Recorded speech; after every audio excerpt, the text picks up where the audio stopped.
isi yacu irazimiye kubw'amaso y'abantahumye, mbese mugenzi birakwiriye.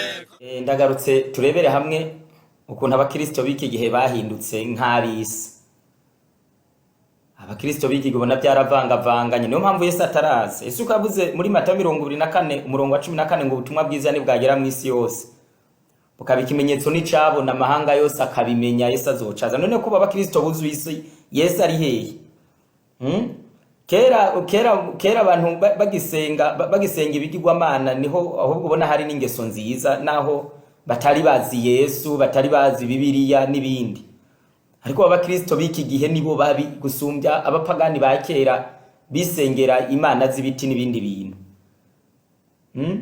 Ubu bakristo usanga baravangavanganye n'isi, ku buryo kugira umenye uw'isi n'umukristo biragoye. Ivyo bintu bisigaye bigoye kuvangura. Reka maze ndabereka akantu kamwe hanyuma ngaruke tuganire akantu kamwe. Wayibonye? Ubu nanjye ndayihaje niduhura cyagize gutya, ntuzavuge ngo hari ibindi.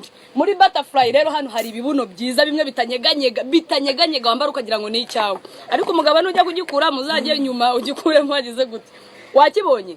Ni utubuno twiza duconze tumeze neza. Iyi none urayambara n'ikida kikagenda. None akana kamara mazi abantu b'abakristo badandaza ibibuno, bagura ibibuno, bagenda bambaye ibibuno, umuntu akaririmba yambaye igisusu c'ikigurano, kandi mwe nabo ni bamwe bariko baranaririmba ararira akabona amarira yaje ngo ni mpemu mwinshi no kuvugishwa akavugishwa. Ubu bupagani bugera kuri no rwego kugeza igihe umuntu atanyugwa akaja kugura ngo igisusu. Abahungu nabo sinzi n'ibyafasha abantu ubu n'abagabo bashaka nyene ngo bisusu.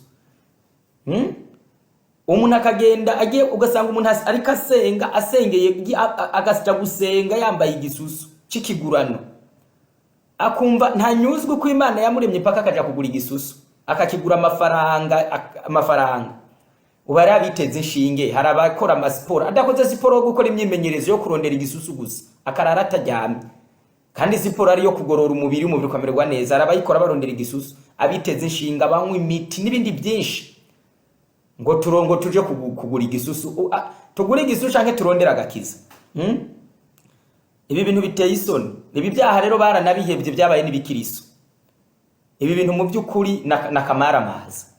Sho gisusu none ubiguze rero bizokumarira iki? Ugwaye bizokuvuza. Ubu ni hagera mu rubanza rw'Imana bizoza kuburanira ati nanje yari yaranguze. Ubu byo gufasha iki bizotuma umugabo wagukunda ntibirirwa babomagura amakofi.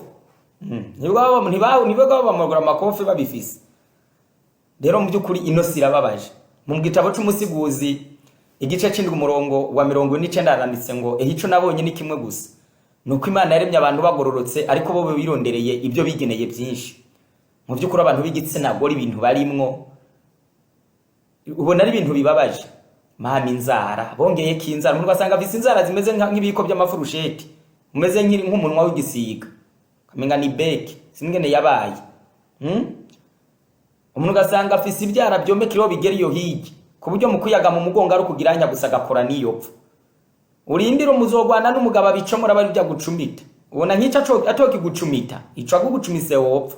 Kandi abona bakirisuda bararira, abo baririmbye bararira, buzuye mw'isi n'abapasitoro barahebye. Abantu gasanga bahakwemera imishatsi yiwabo. Abagore b'Abanyafrika narumiwe. Kubera ko mudashaka imishatsi yiwanyu, kugenda mu isoko kugura umushatsi uraza umugabo kujya musonga amafaranga wo ufashijemo n'imfubyi n'abapfakazi n'abandi bagowe, agatunga urugo mu kubaka inzu mukava no gukota ngo nayibishatsi ngo vrai brésilien. Vrai brésilien ni mwe muyera rero. Ni Yesu. Urindire. Umuntu gasanga kubera ko mudashaka imishatsi wanyu uro barabikirisitu ngo nugushaka isuku ngo nukuri ngo urumva ngo tuyigire neza. Wigira neza ugiye kugura uwundi, gira neza uwo wavukanye. Abantu bubishiramo ibintu by'ibiprodi mu mitwe bakayuzuza ibiprodi mu kanya ari gihe bihera n'umutwe uhatswe kuba ibihushi gusa. Ubu abantu b'abasirimu nibo babaye abantu b'abanyamyanda ku buryo ushiramo iki gishatsi kizomaramo nk'amezi 3 toza. Bagaca banaguha hagati ko kwiyaginda n'imyanda. Basanga umutwe wajemo n'ibintu by'ibihushi. umuntu akaja muri kasike bagashira ku muriro bagaturira ubwonko si abantu batacumva n'ibintu by'Imana. Umutwe ukawushira muri kasike bakawuturira bagacomeka kuri kura hamukazura twenga abanywa tabi n'abanywa rumogi. Ico cyo sikiyayura mutwe ico kintu cyo sikiyayura mutwe ico nico coroshe. Uba abantu basigaye bigira za tatuwaje umuntu agasanga yirabyishizeho inzoka yishizeho igikoko yanditse kolove yanditse kibiki abigitangaze umugore agezweho abayeho wakubitiye nk'iburayi agarutse kaba kabaye yize yagiye muri Amerika yazungurutse isi azi ibintu n'ibindi umuntu gusasimbira aho hirya yagaruka akaza yagize igitangaza n'ijwi yarihinduye ngafete ngo dan atakivuga neza kuvuga gute ngo bitsa nawe urebe abantu baritobaguye abakristo baritobaguye umunwa uratoboye umukondo uratoboye aha aratoboye ururimi ruratoboye amatwi aratoboye ahantu hose umuntu yaritobaguye ngo niwe mugeni data Yesu ngo azojana n'abapasitoro batunza bizera nka burindire Yesu azoba batera muzobarenguka nahe muzobaja kuba president kwandi mwijuru wabo wabera ijuru ry'Imana rimwe Mose yanse kugera ikanani Imana iramubuza kubera gusa gukubitibuye kabiri. Uzakoze ku isanduku y'Imana imukubita ikofa arapfa. Dawidi Imana imuhana ibihano ngo kubera haruye abantu. Adamu na Eva amatunda abiri bamuye mu murima wose Imana yarabirukanye na Edeni yikura ku isi. None ugende witobaguye ariko umunyabyaha ararusha umunyabyaha Satani aramutobaguye amugize ibihengeri gusa. Umunyabyaha azosharusha. Abandi nabo ubu basiga bagenda n'ingohe bafise ogira na moya y'inkoko bakongera ko ibintu by'ibigoye munagagenda yabisize ngo ni style. Ibyo byose byabaye ubukristo ni mu izina rya Yesu haleluya amen. Abagiye bo bose mu ijuru kwa Yesu hari kirijuru. Abandi bisize amarangi ku munwogira n'amaranga ari ku madirisha n'inzugi z'inzu. Umuntu agafata umwanya ariko arisiga hamwe amara mu cumba nk'amasaha 3.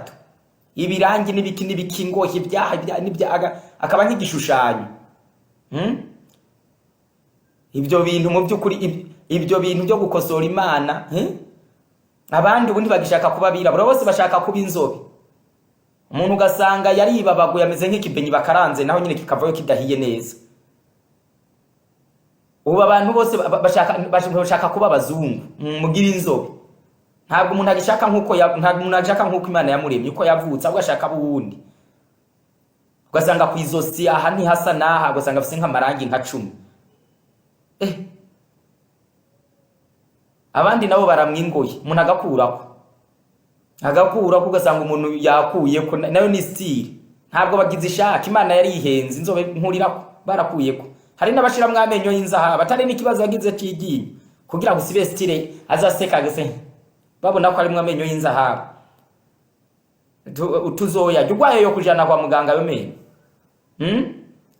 N'ababanyi warabimye no kubagurira n'ibirayi by'umunsi umwe babye mu menyo uzanke agashira mwame amanuzenya amenyo ngo bashira ayinzahabu ni mpemu yera rero waguze ubutumwa n'agakiza.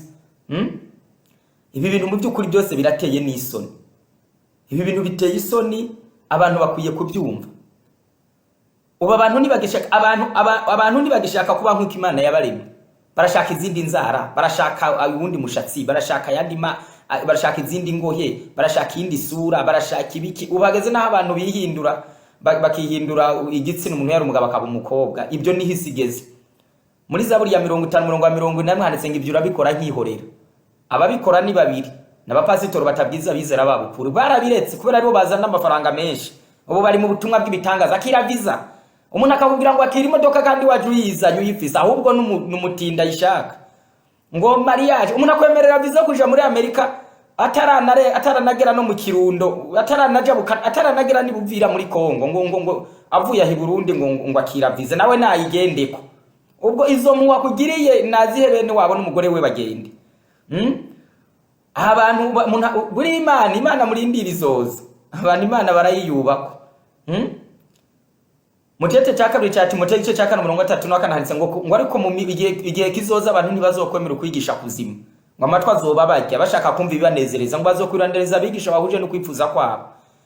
ubu butumwa bwemera umuntu akambara mini nibwo sawa, kabanisha akamera nk'umuganda w'inkutekeye, aho ni sawa.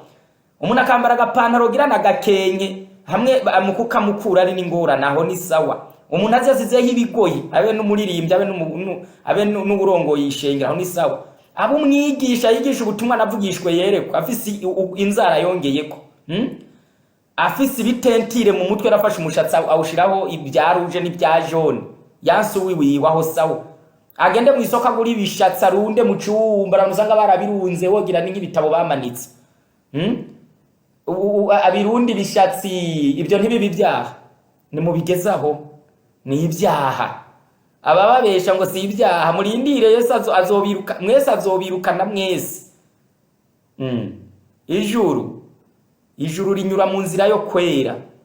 Mureke Imana iduhe guheba ibyo bintu, mu by'ukuri ibyo bintu abantu babireke bihane mu izina rya Yesu. yacu irazimiye kubw'amaso y'abantahumye, mbese mugenzi birakwiriye ko